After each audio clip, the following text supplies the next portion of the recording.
அபகிய மின் பிர்ரி அபவைய ஷைஉன் அபர்ருஹுமா பிஹி பஅத மௌத்திஹிமா. அல்லாஹ்வுடைய தூதரே, என்ற தந்தை தாயர் என்ற பெற்றோர்கள் இருவரும் இறந்து விட்டார்கள், மரணித்து விட்டார்கள். அவர்கள் மரணித்ததன் பின்னாலும் அவர்களுக்கு உபகாரம் செய்வதன் ஊடாக நன்மையை பெற்றுக் கொள்ளக்கூடிய ஏதாவது வழிமுறை இருக்கிறதா என்று கேட்கிறார். பெற்றோர் மரணித்தவர்கள் நாங்க அவதானமா கொஞ்சம் இதை பார்க்கணும். இஸ்லாம் எங்களுக்கும் சில வழிமுறைகளை விட்டு இருக்கு. அல்லாஹ்வுடைய தூதர் சொன்னார்கள் இருக்கு. என்ன?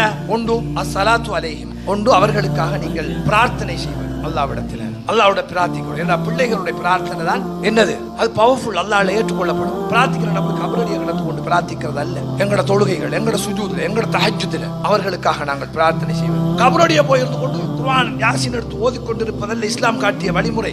அவர்களுக்காக நாம் பிரார்த்திப்பது என்பது எங்களுடைய தொழுகைகளில், எங்களுடைய தஹஜ்ஜுதுகளில் நாங்கள் அவர்களுக்காக பிரார்த்திக்க வேண்டும். அடுத்து சொன்னாங்க இரண்டாவது அல் இஸ்திக்ஃபாரு லஹுமா, அவர்களுக்காக அல்லாஹ்விடத்தில் பிழை பொறுக்க தேடுவோம். பிரார்த்திப்பது என்பது அல்லாஹ் சொர்க்கத்தை கொடுக்குமாறு, இப்படி சில நல்ல நல்ல உதவிகள், பதவிகளை கொடுக்குமாறு நாங்கள் பிரார்த்திக்கிறோம். அவங்களோட பாவங்களை மன்னிக்குமாறு அவர்களுக்காக நாங்க மன்னிப்பு கோருவது என்பது இஸ்திக்ஃபார். பிள்ளைகள் பெற்றோர்களுக்காக இஸ்திக்ஃபார் செய்வதன் ஊடாக அல்லாஹ் சுவர்க்கத்தில் அந்த பெற்றோர்களுடைய அந்தஸ்தை உயர்த்துகிறான் என்று அல்லாஹ்வுடைய தூதர் சொன்னார். எங்களுடைய பெற்றோர்களுக்காக, அவர்களுடைய உயர் அந்தஸ்துகளுக்காக எங்களில் எத்தனை பேர் தஹஜ்ஜுதுல, தொழுகைக்கு பின்னால் சுஜூதுல மன்றாடி இருக்கிறோம் என்பதை நாம் ஒவ்வொருவரும் கேட்டு பார்க்க.